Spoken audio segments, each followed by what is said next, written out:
Mais avant de commencer de parler de la paracha, je vais raconter une histoire très intéressante. L'histoire parle d'un rav qui s'appelle Rabbi Moshe Aharon Stern. Et lui, il était mashgiach de la yeshiva de Kamenitz. Yeshiva de Kamenitz, ça fait partie des grandes yeshivot dans le monde de la Torah.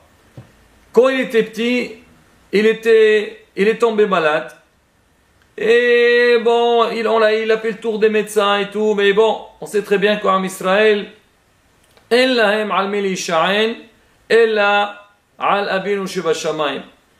alors en Israël, tout le monde s'est mis dans les tfilot, les prières, pour que Kadosh Baruch Hu le guérisse, il sorte du problème dans lequel il se trouve. À un moment donné, son papa, il s'est apparu à lui, il a vu son fils, il lui dit, regarde, tout le monde est en train de prier pour toi. Tout le monde fait des efforts pour toi. Et toi, qu'est-ce que tu as fait? Le fils, il répond à son père, il dit, ben, que j'ai fait, moi aussi j'attends, Rahmé Shamaim. Le père, il lui dit, il faut que tu prennes quelque chose sur toi. Et on sait, Rabotai, ça c'est un point qui est très important. Quelqu'un, le haleinu, si jamais il se trouve dans une situation difficile, on dit, il y a une très grande ségoula pour être épargné, pour sortir du problème, c'est prendre sur soi, dire que Be'ezrat Hashem, qu'une fois le problème il passera, il fera ce qu'on appelle Sa'udat Odaya, remercier Kadosh Baruch Hu, et faire en même temps, on lit le passage de Nishmat Kol Hayy, qu'on lit le Shabbat. C'est très important, c'est-à-dire nous, comme on dit, on anticipe les choses. Et Hashem, je ferai une Sa'udat Odaya. Et deuxième chose, qui est encore plus forte que ça, c'est prendre des engagements. Prendre sur soi, donc par exemple une mitzvah, une bonne action, surtout si c'est quelque chose qu'on néglige un petit peu, et là on dit Bezrat Hashem, à partir de maintenant, je ferai plus attention à telle et telle action. Là on dit Rabotai, ça a un potentiel exceptionnel. Alors le papa, il dit à son fils, il lui dit, écoute, alors qu'est-ce que tu prends sur toi? Le fils, il dit à son père, papa, dites-moi, tout ce que vous me dites, na'aseh benishma, je suis prêt à le faire. Alors le père, il lui a dit, alors prends sur toi que tout le long de ta vie, tu feras une tfila betzibur, tu prieras beminyan. Ça suffit pas de faire la prière, mais il faut aller au-delà de ça, c'est que tous les jours, venir à la synagogue et prier dans un groupe de 10 personnes. Le fils, il a dit, papa, il n'y a pas de problème, Be'ezrat Hashem, je prends sur moi de respecter ce lien de Tfila B'tzibur. L'enfant, Baruch Hashem, il a guéri, il a grandi, il s'est investi dans les mots de la Torah, il est devenu un grand dans la Torah, au point qu'il est devenu le mashgiach de la yeshiva de Kamenitz. On sait très bien que les yeshivot dans le monde entier, on a besoin d'argent, il y a beaucoup de frais, et il faut s'occuper des talmidim, des élèves. Et un jour, il a senti qu'il devait aller aux États-Unis, voir nos frères juifs, pour que chacun essaye de donner pour la yeshiva. Il est parti à une agence de voyage, il a commencé donc à voir au niveau de billets, et il dit à l'agent, il lui dit, s'il vous plaît, est-ce qu'il y a une possibilité de faire la tfila dans l'avion? L'agent dit, quel rapport avec la tfila? Maintenant on voit le billet, il dit, oui je sais, mais moi, je voudrais savoir si on peut organiser un minyan dans l'avion. Il a dit, ça je ne peux pas te promettre. Tu sais que c'est un long vol, et des fois il peut avoir des turbulences, et ça peut déranger, ça peut déranger les hôtesses, moi je ne peux pas te garantir. Il lui a dit, écoutez, si vous ne pouvez pas me garantir, moi je ne peux pas prendre le vol. L'autre, le vendeur, l'agent, il a compris qu'il a affaire avec quelqu'un de sincère. Il a dit, écoutez, on va essayer de voir s'il y a une possibilité de vous trouver un vol, que vous ne ratez aucune prière. Et sachant que le voyage il est lent, donc c'est pas évident vraiment de passer sur les prières sans être dans le vol. Et il commence à chercher, à un moment donné il dit, écoute, j'ai trouvé quelque chose pour vous, si vous voulez, on va faire un vol, vous passez par Amsterdam, et là vous ferez l'escale, vous aurez quelques heures devant vous, à ce moment-là vous allez chercher un minyan pour prier, et après vous reprenez le vol Amsterdam les États-Unis. Ah, il dit très bien, il dit tu arrives le matin tôt et tu verras. Très bien. Le Rav, il a acheté le billet et il a pris son vol. Une fois arrivé donc à Amsterdam, il sort tout de suite pour chercher un taxi et aller dans la communauté juive. Alors quand il attendait le taxi, il y a quelqu'un qui s'arrête. Shalom Kvodara, bonjour monsieur le rabbin. Oui, il a dit qu'est-ce que vous cherchez, qu'est-ce que vous voulez. Il lui a dit, moi je voudrais faire la tfila de Shahrit, est-ce que vous connaissez une synagogue? Il dit, écoutez, ne vous inquiétez pas. Moi, je vais aller faire la tfila, venez avec moi, je vous amène et je vous ramène après à l'aéroport. Très bien. Il amène, il entre dans le quartier juif et à un moment donné, il voit une petite maison. Il entre à l'intérieur. Qu'est-ce qu'il voit? Il voit dedans 8 fidèles qui attendent Rahmé Shamaim. Il attend 2 personnes pour commencer la tfila. On ne peut pas commencer tfila Betsibour s'il n'y a pas minyan. Ah, il voit le Rav arriver avec le monsieur. Tout le monde était content.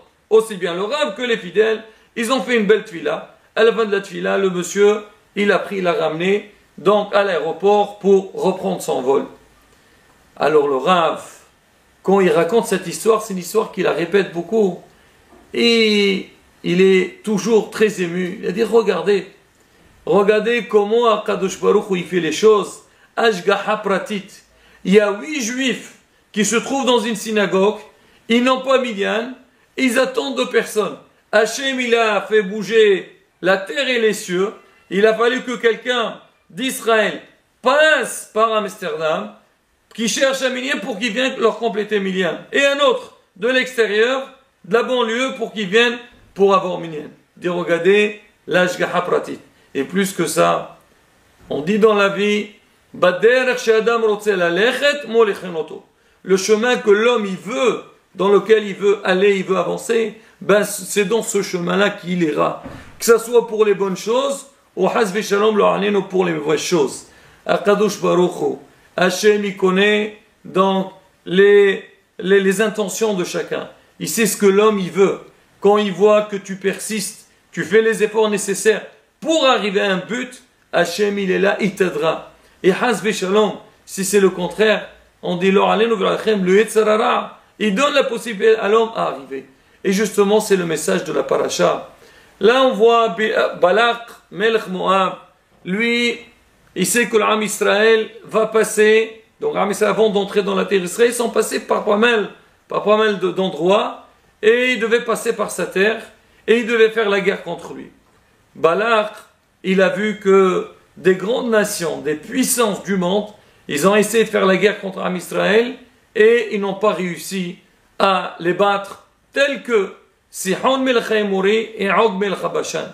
Il s'est dit, si cette minorité de personnes, ils ont battu de telles puissances, c'est sûr que moi aussi, alors je ne pourrais pas les vaincre. J'ai envie de voir un petit peu, je vais chercher un peu dans le secret, donc de quelle manière ils font les guerres. Et on lui a dit, la force de l'Am Israël, c'est dans la bouche. Quand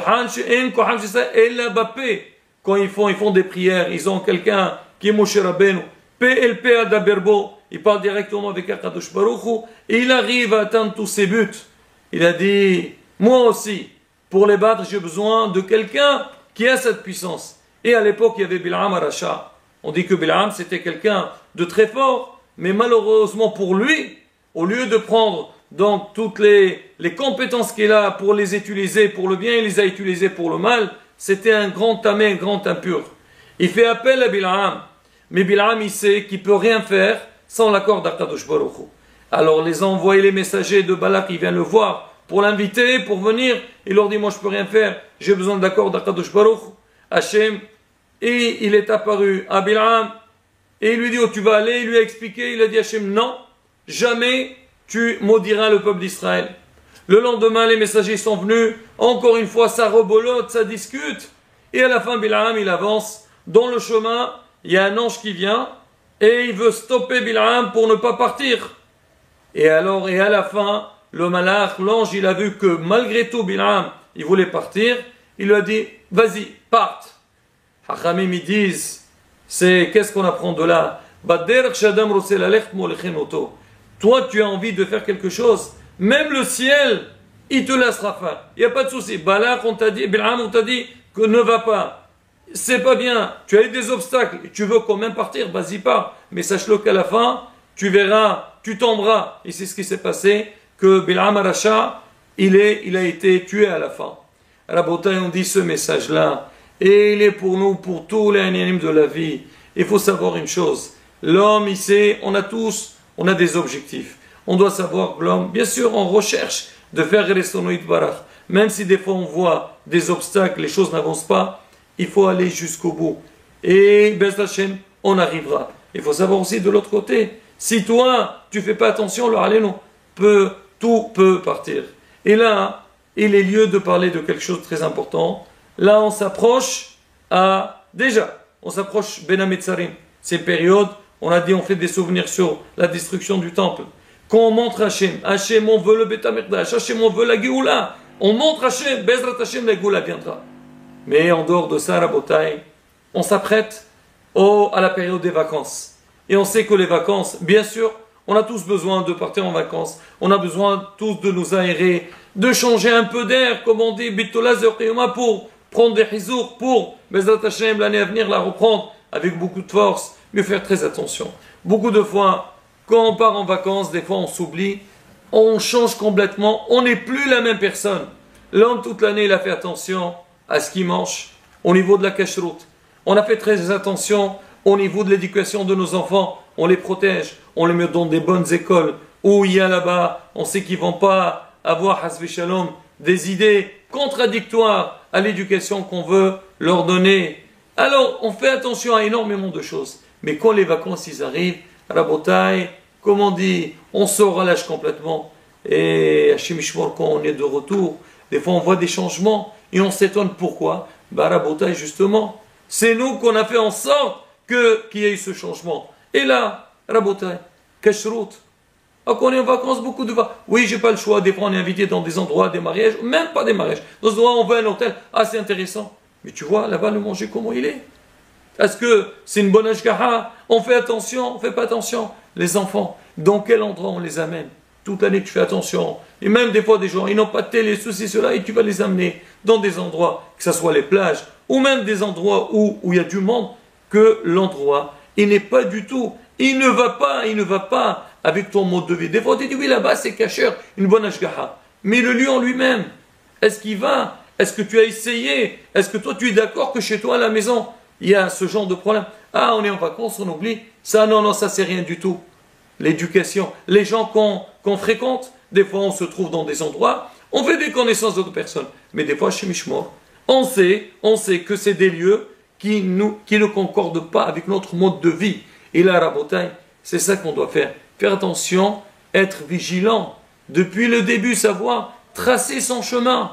Tracer, savoir pour que Bezrat Hashem. Donc, il n'y a pas ce problème. Et on le voit ici. C'est toi qui vas faire en sorte, c'est toi qui es en train de tracer ton chemin. Parce que tu as un choix. Et quand tu fais attention à ça, tu verras Bezrat Hashem. Ah, des fois c'est difficile. Ah, tant que tu veux, je pars en vacances. Ben monsieur, oui. Tu peux, vas-y, cherche, vérifie.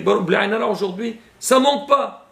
Et Bezrat Hashem, quand l'homme fait ces efforts-là, Akadosh Baruch Hu l'aidera. Il reste son chemin, c'est l'un des Bezrat Hashem, qu'on puisse, comme on dit, avancer dans son chemin de Torah et faire plaisir. Et comme on dit, éduquer nos enfants dans Derech HaTorah Misot, jusqu'à la Gola Shlema B'mihra B'Ameno.